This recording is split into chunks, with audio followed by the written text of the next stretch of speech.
हजरात, middle east में कुछ भी ठीक नहीं है। नेतन्याहू की जिद ये है कि तुर्की और कतर गाज़ा की डील में शामिल ना हो और वो गाज़ा में ना आए और गाज़ा के अंदर वो कुछ कंट्रोल ना करें। ये जिद है नेतन्याहू की, बुरी तरह से अड़ा हुआ है। लेकिन उधर डोनाल्ड ट्रंप अलग लेवल का जिद्दी है। डोनाल्ड ट्रंप कह रहा है कि नहीं, जो सिक्योरिटी टीम है उसको लीड आप कतर को भी और तुर्की को भी करने दो। अब इसकी वजह से मामला सुनिए क्या हुआ है।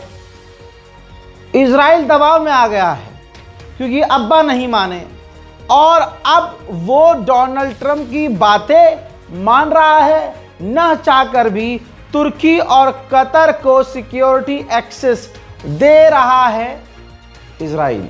और नेतन्याहू हालांकि इस पर बुरी तरह से भड़का हुआ है। वहीं इजिप्ट के इंटेलिजेंस चीफ पहुंचे थे इजराइल और गाज़ा को लेकर उन्होंने नेतन्याहू से बात की है। मैं तमाम उम्मत मुस्लिमा से ये ऐलान करके कहता हूं, आज के इस दौर में किसी अरब देश पर भरोसा ना करना, चाहे वो तुर्की हो, चाहे मोहम्मद बिन सलमान हो, चाहे कोई भी हो। जो गाज़ा के नाम पर गज़ा में जाकर राज करना चाहता है, ऐसे अरब देशों पर भरोसा न करना। हजरात, गद्दार इतने हैं कि अब फिलिस्तीनियों को बहुत प्रॉब्लम हो रही है। ये देखिए, अबू शबाब नाम का जो गद्दार संगठन है, गाज़ा का ही ग्रुप, उसने खुद फोटो जारी की है कि इजराइल की एडवांस व्हीकल इस्तेमाल कर रहे हैं जो ऊबड़ खाबड़ और पहाड़ों पर दौड़ने के लिए स्पेशल बनाई गई है। इजराइल इनको हथियार दे रहा है, इजराइल इनको खाना दे रहा है, इजराइल इनको पैसा दे रहा है, इजराइल इनको गाड़ियां दे रहा है। तो यानी आप समझ सकते हैं, फ्रंट पर इजराइल नहीं है, फ्रंट पर खुद गाज़ा के सामने गाज़ा के ही लोगों को इजराइल ने खड़ा किया है। गद्दार गाज़ा के लोग। इजराइल के एक और मेंबर ऑफ पार्लियामेंट ने कह दिया है कि हमारी जो डील हुई है वो अच्छी हुई है, डील पूरी हो गई है, हम तमाम अपने कैदियों को आज़ाद करवा चुके हैं, जो मारे गए हैं उनकी लाशें ला चुके हैं, हमारा ऑपरेशन कामयाब हुआ, लिहाजा अब हमें गाज़ा पर दोबारा से हमला शुरू करना चाहिए।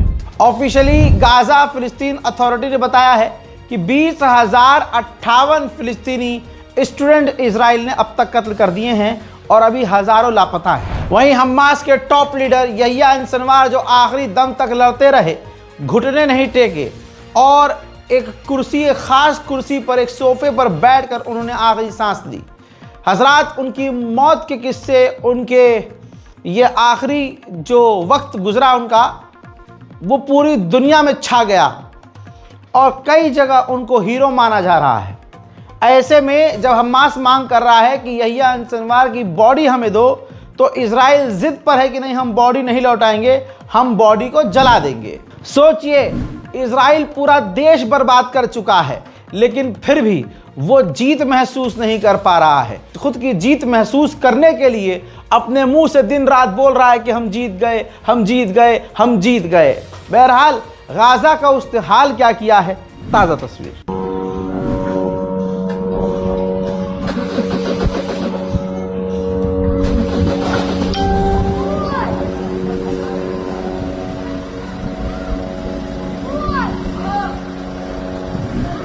भाई, कोई ऐरा गैरा नहीं, कतर के अमीर ने कह दिया है, ऐलान कर दिया है कि इजराइल सीज फायर का उल्लंघन कर रहा है, मासूमों को अभी भी मार रहा है और सीज फायर वो मान ही नहीं रहा है। लीजिए, कतर का अमीर ये बात कह रहा है। जो कतर मीडिएटर था, जो मीडिएशन करवा रहा था, उस कतर का अमीर इतनी बड़ी बात बोल रहा है, तो सोचिए, हालात अभी भी बेकार हैं, हालात अभी भी खराब हैं। लीजिए, उधर अमेरिका को भी डर है, रिपोर्ट आ चुकी है, अमेरिका को भी डर है कि नेतन्याहू सीज फायर तोड़ने वाला है। नेतन्याहू यानी इजराइल गाज़ा के ऊपर दोबारा से हमला करने वाला है। नेतन्याहू का प्लान यह है कि वो सीज फायर तोड़ दे। सिर्फ इसी वजह से डोनाल्ड ट्रंप बार बार हर दिन अमेरिकी ऑफिशियल्स इजराइल भेज रहे हैं। यानी अब पूरी दुनिया को नियत साफ है, सबको पता है कि इजराइल की नीयत क्या है और सबको दिख रहा है कि अमेरिका खुद इजराइल की हरकतों से परेशान है। डील के मुताबिक इजराइल को 6000 से ज्यादा, राउंड फिगर बोलूं तो 6000 गाजा के अंदर मदद के ट्रक्स को आने देना था, लेकिन इसके बावजूद अभी तक सिर्फ उसने 800 या 900 ट्रक मदद के अंदर जाने दिए हैं, जो कि काफी नहीं है। अभी भी भुखमरी है, बेबसी है, लाचारी है।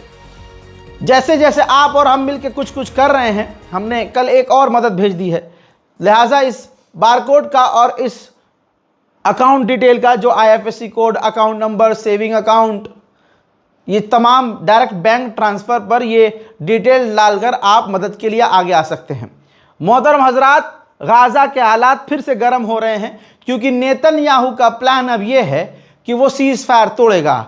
यही डर है कि अमेरिका भी परेशान है। गाज़ा में मौजूद इंटरनेशनल ऑर्गेनाइजेशन की महिला डॉक्टर बता रही हैं कि जो गाज़ा में लोग वापस अपने घरों में जा रहे हैं, इजराइल की मिलिट्री सीधा उन पर गोली मार रही है, जिसमें अब तक कई फिलिस्तीनियों की मौत भी हो गई है। Still had in casualties directly related to the war, mainly families trying to return home and crossing this imaginary yellow line. Most people don't know where this line is. They have no access to the internet. They're going home to see what remains of their home, collect some of their belongings, and then they're attacked by the Israeli forces. Israel ने, मैंने कल भी बता दिया था, Gaza को घेरा हुआ है। जिस छोटे से एरिया से वो बाहर निकला है, इजराइल ने तमाम गाज़ा के लोगों को उसमें समेट दिया है। ये देखिए, वो पीला पत्थर लगाकर बॉर्डर बना रहा है। मैं एक बार फिर से आप लोगों को बताना चाह रहा हूं, बल्कि इंटरनेशनल कम्युनिटी तक आवाज़ पहुंचा रहा हूं कि ध्यान दीजिए, इजराइल ने बड़ी चतुराई से, ऐसा तो नहीं कि गाज़ा के आधे से ज़्यादा 70% ज़मीन पर कब्जा कर लिया है और वो नया बॉर्डर बना रहा है, समेट दिया है गाज़ा के लोगों को गज़ा के बिल्कुल बीचों बीच। पीछे समुद्र, लेफ्ट राइट इजराइल और फ्रंट पर भी इजराइल, तीनों तरफ से इजराइल ने गाज़ा के लोगों को घेर कर, दुनिया से काट कर, उनको गाज़ा के अंदर ही समेट कर बॉर्डर बना दिया है। पीले पत्थरों से चारों तरफ लाइन बना दी है। इंटरनेशनल कम्युनिटी तक आवाज़ हमारी पहुँचे, इसके लिए आपको करना सिर्फ यही है कि इस वीडियो को ज़्यादा से ज़्यादा शेयर करना है। इस वीडियो पर कोई कॉपीराइट नहीं लगा रहा हूं मैं। आप YouTube पर डालिए, आप Facebook पर डालिए, लेकिन हाँ, कॉपीराइट तब आएगा, आपका पेज तब उड़ जाएगा अगर आप असली YouTube चैनल के लिंक को आप पोस्ट नहीं करते उस वीडियो के साथ। इंस्टाग्राम पर अगर आप हमारी वीडियो पोस्ट कर रहे हैं तो आपको ओरिजिनल अकाउंट हमारा रज़ाग्राफी अनस्क्रिप्टेड, ये जो मेरा इंस्टाग्राम हैंडल है, आपको मेंशन करना होगा, ताकि कौम भटके ना कि भैया ये असली अकाउंट कहाँ है, ओरिजिनल क्रिएटर कहाँ है।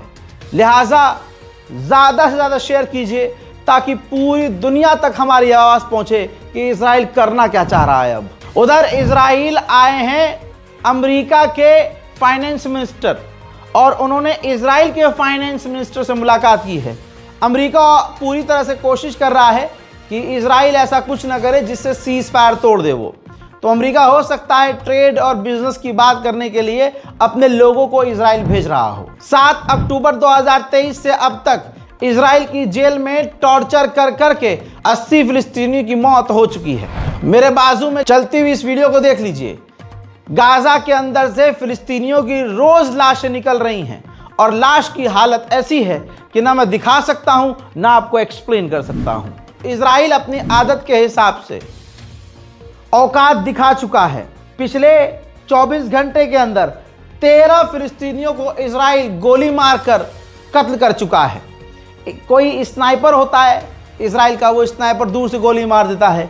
कोई फौजी इजराइल का सामने से गोली मार रहा है।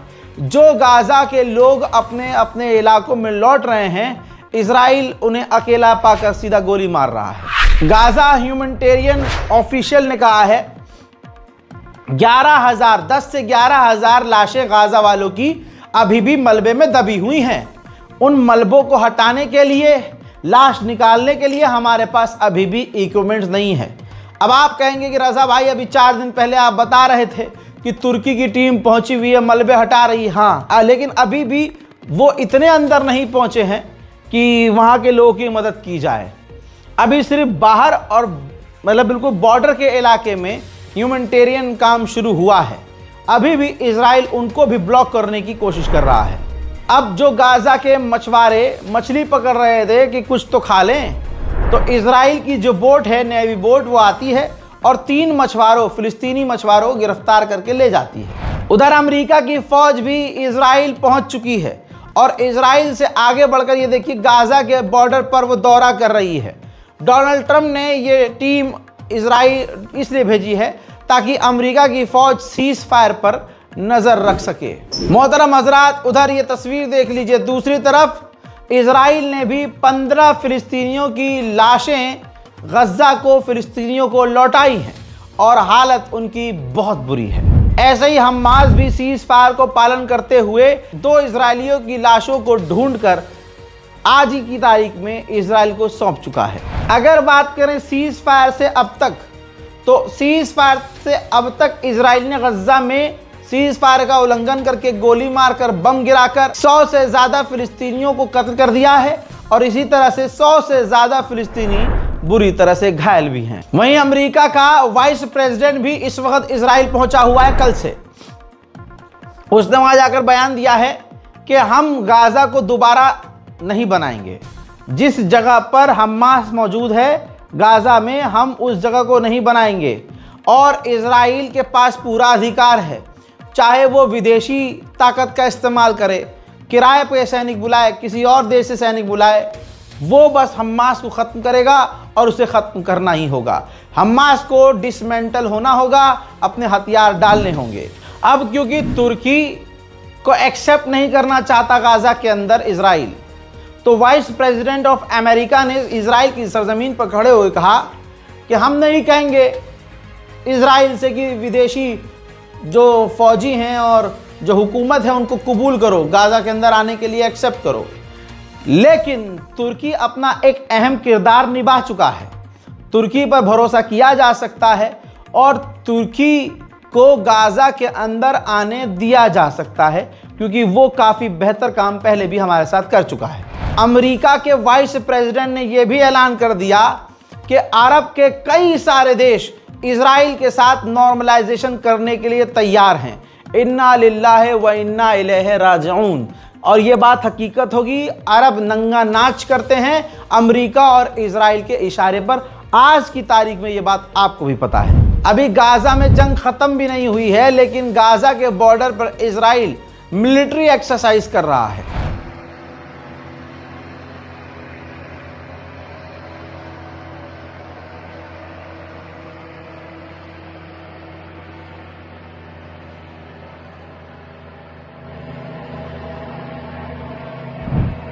उधर 18 नवंबर को सऊदी अरब का मोहम्मद बिन सलमान, पूरे मुसलमानों का गद्दार, सबसे बड़ा धोखेबाज अय्याश मोहम्मद बिन सलमान 18 नवंबर को अमेरिका की सरजमीन पर अपने गंदे कदम गंदी जगह पर रखेगा और डोनाल्ड ट्रंप के साथ मिलकर वो डील करेगा।